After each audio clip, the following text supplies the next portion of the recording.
$300 billion. Not lost, not stolen.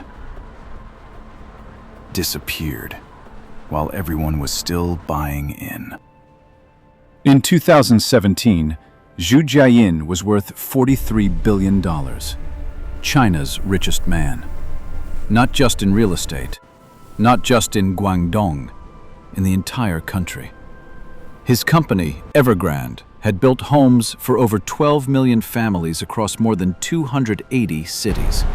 Stadiums, skyscrapers, a theme park, an electric vehicle empire that hadn't sold a single car, a football club in England.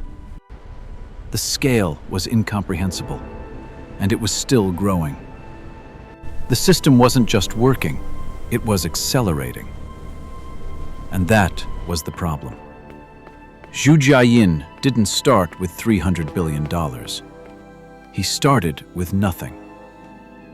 Born in 1958 in a rural village in Henan province, he lost his mother before his first birthday.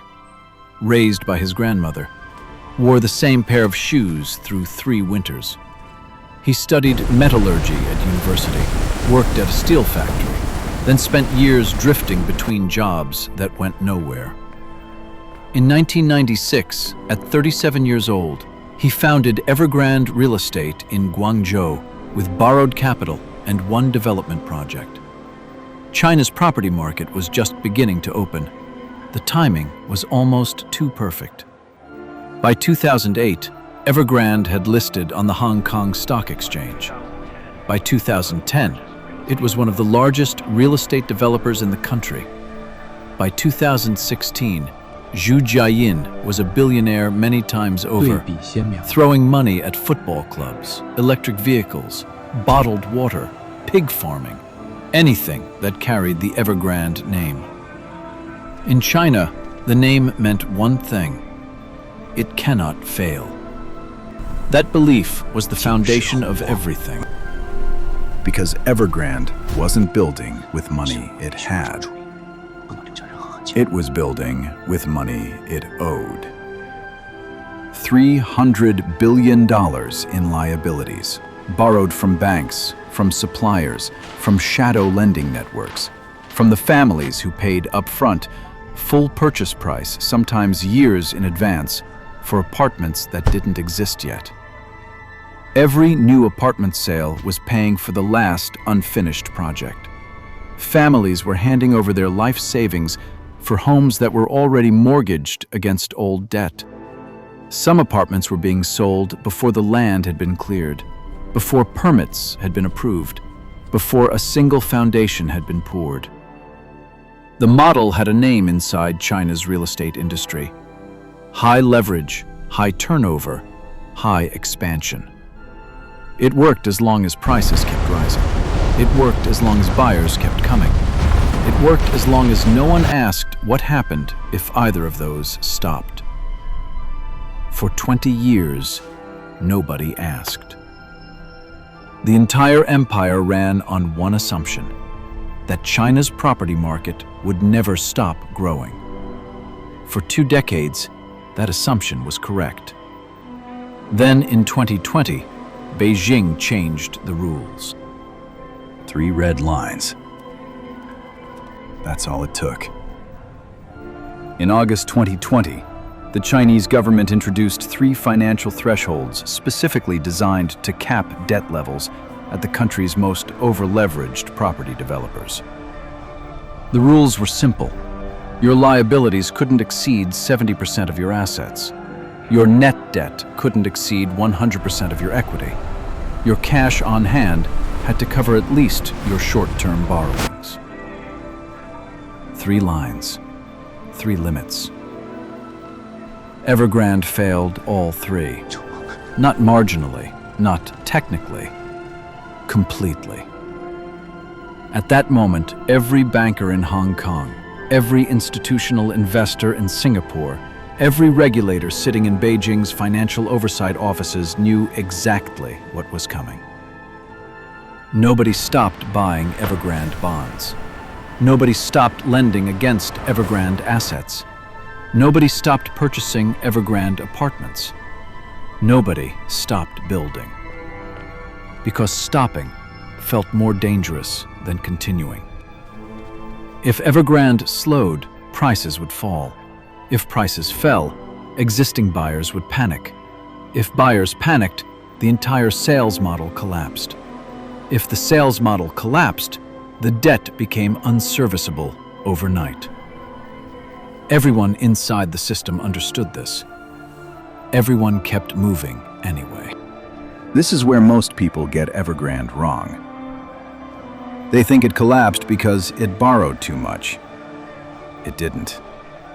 It collapsed because of time.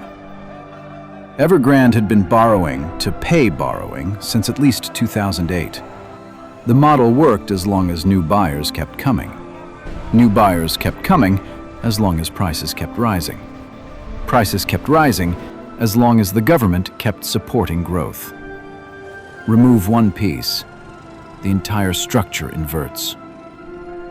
In September 2021, Evergrande missed its first offshore bond payment, $83.5 million, for a company carrying $300 billion in liabilities.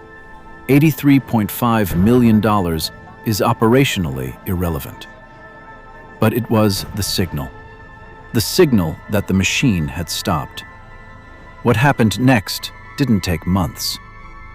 It took days. Suppliers stopped delivering materials.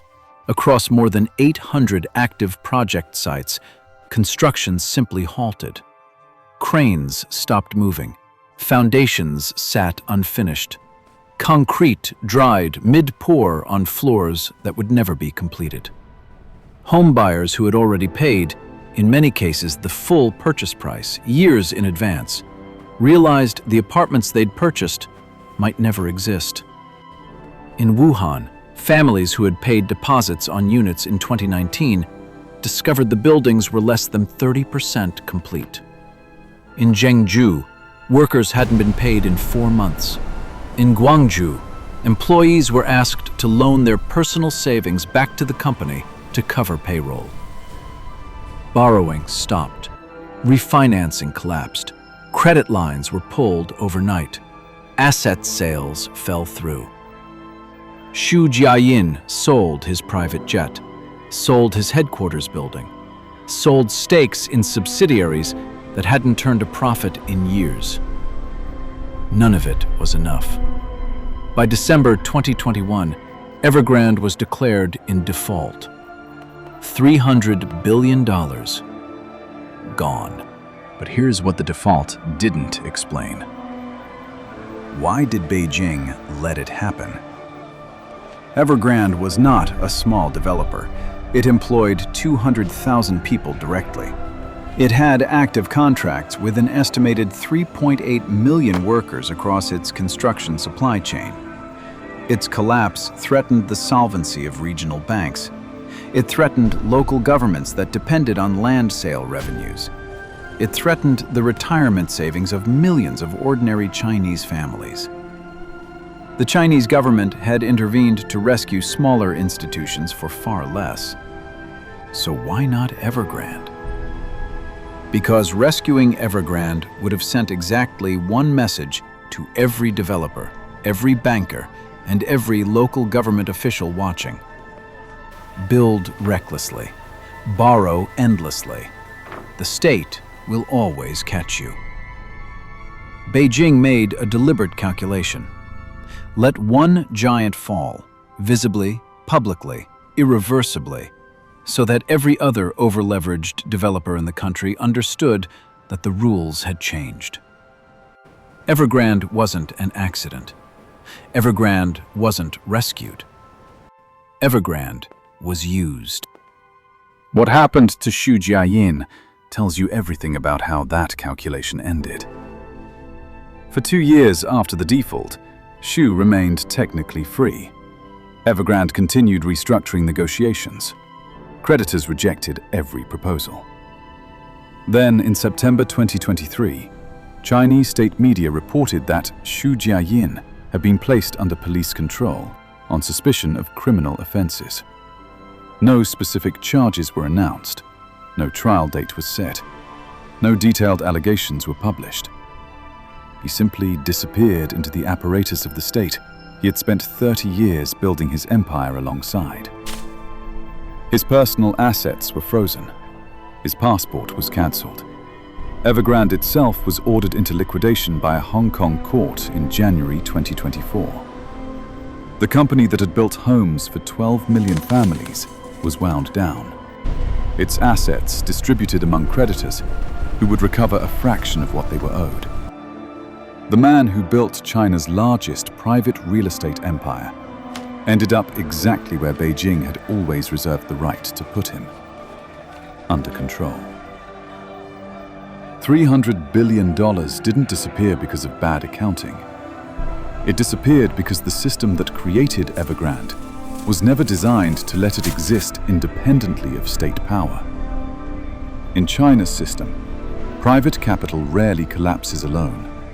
It gets folded back into state control. The developers who survive aren't the ones who build better. They're the ones who understand, before the rules change, exactly where the line is. Xu Jiayin understood the game. He just didn't realize when it ended. Evergrande is gone. Xu Jiayin is detained. 1.6 million unfinished apartments are still waiting.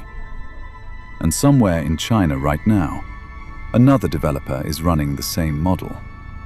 Borrowing to build, building to borrow, betting that this time the music won't stop. It always stops. The system always leaves evidence.